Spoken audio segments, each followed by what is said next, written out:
Foldable phones अब एकदम next level phase में एंटर कर चुके हैं। पहले जहां फोकस सिर्फ फोल्ड करने पर था, अब ब्रांड्स यूजेबिलिटी, साइज और रियल लाइफ कंफर्ट पर काम कर रहे हैं। और अब सैमसंग के upcoming Galaxy Z Fold 8, Z Fold 8 Wide और Z Flip 8 के डमी यूनिट्स लीक हो चुके हैं, जिससे हमें पहली बार इन फोन्स का एक्चुअल लुक और फॉर्म फैक्टर समझ में आता है। और इंटरेस्टिंग बात यह है कि Z Fold 8 Wide को लेकर कहा जा रहा है कि इसका साइज फ्यूचर आईफोन फोल्ड के काफी करीब हो सकता है, यानी कंपटीशन अब सीधा एप्पल वर्सेस सैमसंग फोल्डेबल्स की तरफ बढ़ रहा है। Hi, you are watching NPT tech on the go. I am your host Mohini Bhadauria.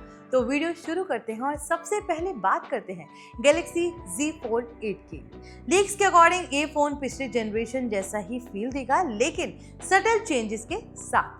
Design ज्यादा रिफाइंड दिख रहा है, एजेस थोड़े फ्लैटर लग रहे हैं और ओवरऑल थिकनेस को कम करने पर काफी काम किया जा रहा है।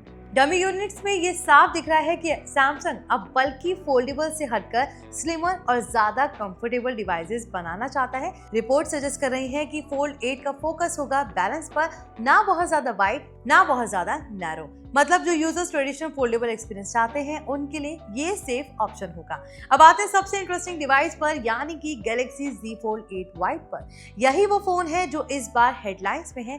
डमी यूनिट्स में क्लियरली दिख रहा है कि ये नॉर्मल फोल्ड 8 से ज्यादा चौड़ा है। मतलब जब आप इसे फोल्ड करके यूज करेंगे तो ये ऑलमोस्ट नॉर्मल स्मार्टफोन जैसा फील देगा। अभी तक फोल्डेबल्स की सबसे बड़ी प्रॉब्लम यही थी कि फोल्डेड मोड में वो बहुत नैरो लगते थे और टाइपिंग अनकंफर्टेबल होती थी, लेकिन वाइड वर्जन इस इशू को सॉल्व करने की कोशिश करता दिख रहा है। रिपोर्ट्स के according Galaxy Z Fold 8 Wide में 4:3 एस्पेक्ट वाला इनर डिस्प्ले मिल सकता है।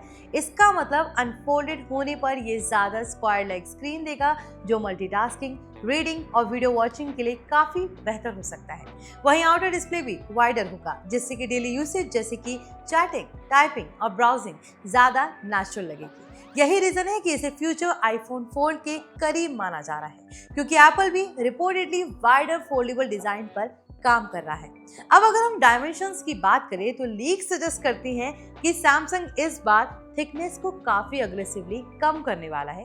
Fold 8 wide reportedly unfolded mode में काफी स्लिम हो सकता है और फोल्डेड थिकनेस भी प्रीवियस मॉडल से कम रखी जा सकती है। इसका डायरेक्ट इम्पैक्ट ये होगा कि पॉकेट में भी रखने पर फोन बल्कि फील नहीं करेगा, क्योंकि ऑनेस्टली फोल्डेबल्स की सबसे बड़ी कंप्लेंट्स में से एक उनकी थिकनेस ही रही है।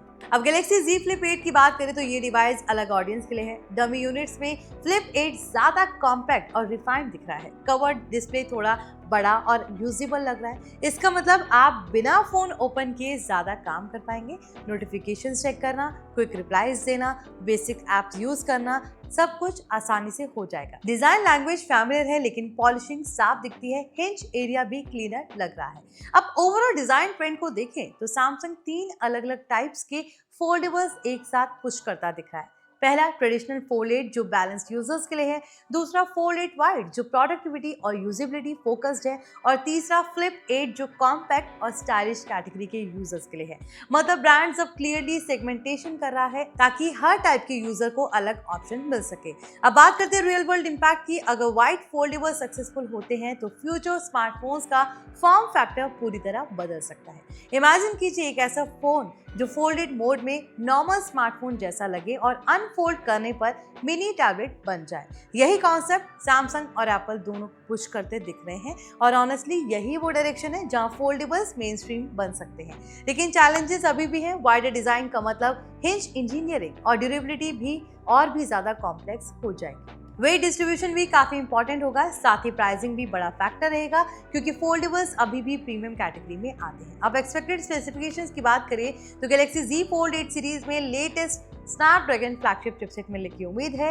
High refresh rate, AMOLED displace, improve hinge durability और बेटर बैटरी ऑप्टिमाइजेशन देखने को मिल सकता है। कैमरा सेटअप में भी अपग्रेड्स पॉसिबल हैं, खासकर फोल्ड 8 वाइड में, क्योंकि ये प्रोडक्टिविटी प्लस फ्लैगशिप कैटेगरी को टारगेट करेगा।